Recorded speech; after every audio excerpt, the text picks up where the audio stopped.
Hi, I'm Madeline, and in this video I'm going to be teaching you the crochet chain. I've gone ahead and started with a slip knot on my hook.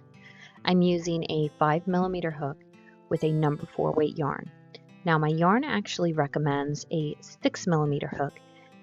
However, I crochet on the looser side, so I've gone ahead and sized down to meet the gauge that this yarn recommends.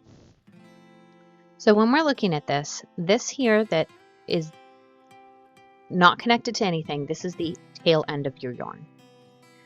This yarn that's connected to your skein of yarn and where you'll be pulling from is called your working yarn. Now, as far as how tightly this slip knot should be on your hook, you want it tight enough to where it doesn't fall off, but loose enough so it glides nicely over your hook.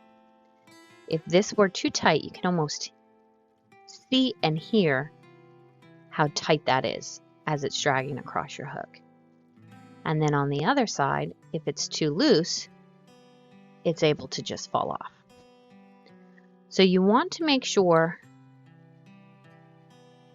that you have a little bit of a space here in between your yarn and your hook, the bottom knot.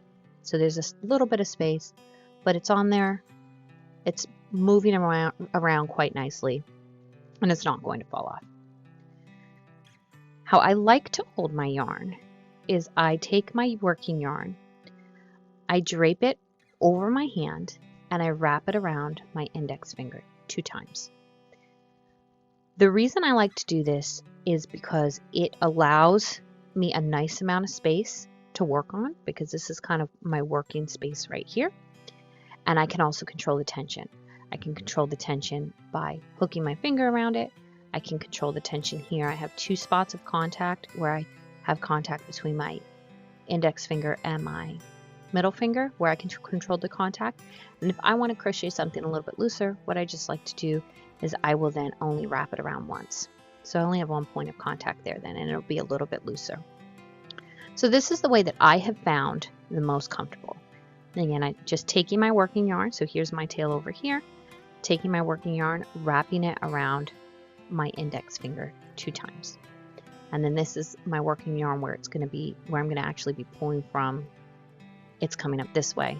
And then I hold my hook, and then with my ring finger and my thumb, I secure my slip knot here. So I'm going to just be holding the bottom. So my hook can still move. My yarn is controlled here, and I have a little bit of control of the tension. It's taut, but it's not, there's a little movement in there. It's not too tight. And what you're going to do is with your hook in front of your yarn, so here's my yarn here, here's my hook, you're going to take the notch of your hook, point it away from you, and catch it. And as you catch it, you're going to rotate your hook to where the notch then points down. Because if you look, there's no space here at the top to pull anything through, but there's a little space here at the bottom. So that's going to be the easiest way for you to pull that through.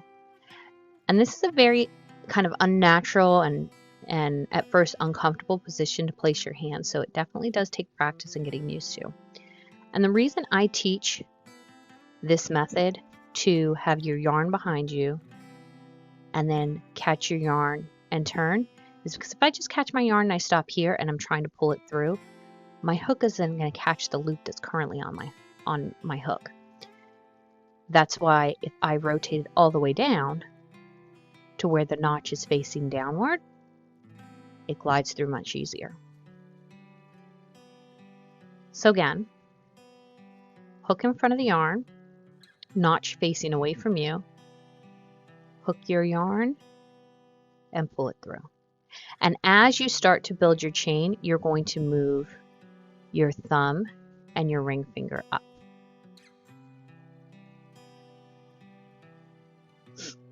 Now, you also can just literally take your yarn, place it over your hook, and then pull it through.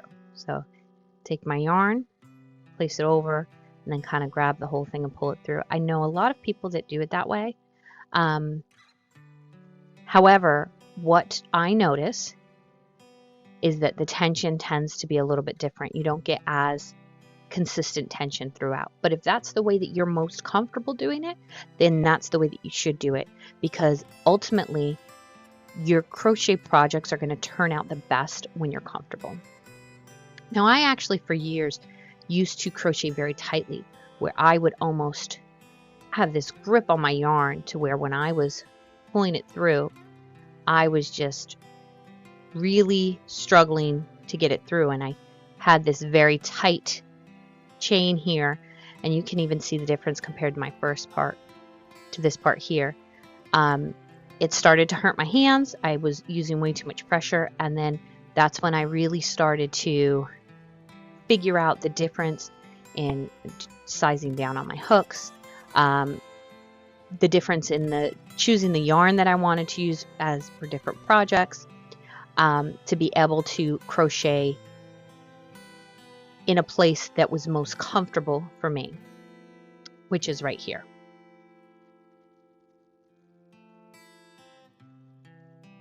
And then you just do your desired amount of chains to start your project. Now, one thing that tends to happen is if you have a chain, your chain can get twisted. Now, that'll usually happen. Say you take your hook out, you take a break from your project, you come back later, and when you insert your hook, maybe it's not the same direction you had it before. And then now, as you're going along, you start to notice that there's a bit of a twist in it. Because this is the front of your chain, it almost looks like braids. And then the back of your chain has these little bumps here on it. These are the back bumps of the chain.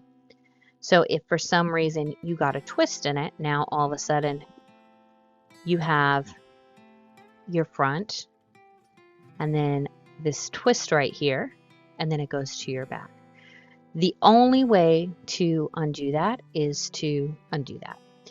You cannot fix the twist, like you cannot untwist a chain without undoing those chains. One thing that I have always done that helps with this is I make sure that the front of my chain is facing me at all times. When I insert my hook, I make sure I'm not going in this way. I make sure I'm going in from the bottom, and that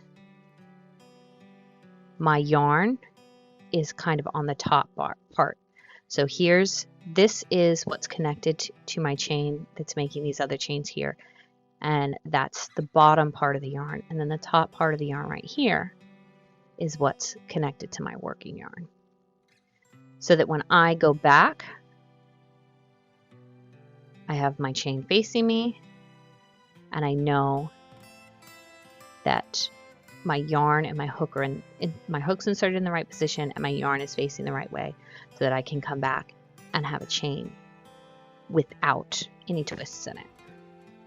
And then you're just going to chain whatever amount of stitches that you need for that particular project. And if there's a little bit of unevenness in it, you can kind of smooth that out as well. If it's a little uneven, like each chain is not 100% consistent in tension, you can kind of smooth that over as well, and it gets it a little bit better.